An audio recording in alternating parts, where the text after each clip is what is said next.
I think until siguro this coming August na nga bill, na possibility nga taas-taas.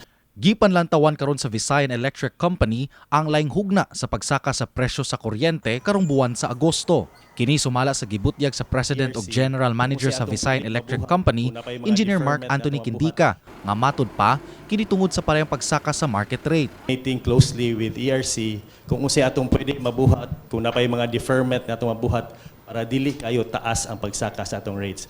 Butang nga gikabalakan sa ginang nga si Evelyn Villamor among balita.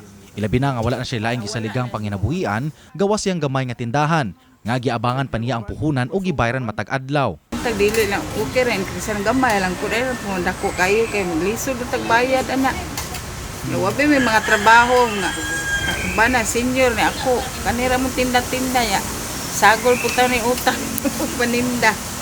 Lisod Bisan pa man nga suga, speaker o electric fan lamang ang gigamit sa iyang pamilya, mukabat gihapon sa kapin 2,000 ka pesos ang ilang gibayran matag buwan. Samtang asoy sa 70 anyos nga si Nanay Conching nga wala sab siya mahimo sa pagsaka sa presyo sa kuryente. Wala lang ko ikuan kahit saon man nga kung anak mo sa'yo magbayad. Wala, siguro ko tampo. Sa isgutanan sa pagpaus-us sa power rate, sumala pa sa ikalimang State of the Nation address konsona ni Presidente Ferdinand Bongbong Marcos Jr. panahon na aron tangtangon ang system loss charge nga gipas-an sa mga konsumidor sa ilang monthly payments. Apan unsa may komento sa VECO sa mong kabag-uhan. At this point, medyo speculative because we don't know unsay amendments sa IPIRA, unsay mga policy. Until siguro that will be finalized, then we can comment on that.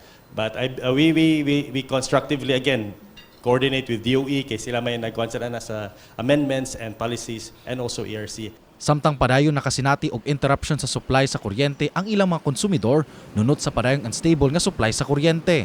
Ever since before ni nahitabo no nga kaning mga shortage sa supply, na natay gitawag nga ILP or Interruptible Load Program.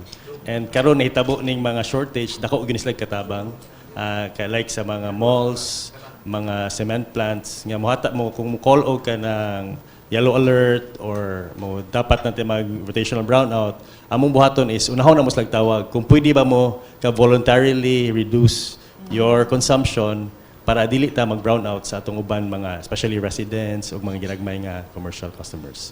Apan luyo niining tanan, gipasalig sa Visayan Electric sa mga konsumidor ang pag-stabilize sa presyo sa kuryente sa hinapos nga bahin sa tuig. Kini si RD Morales, alang sa May TV, Cebu.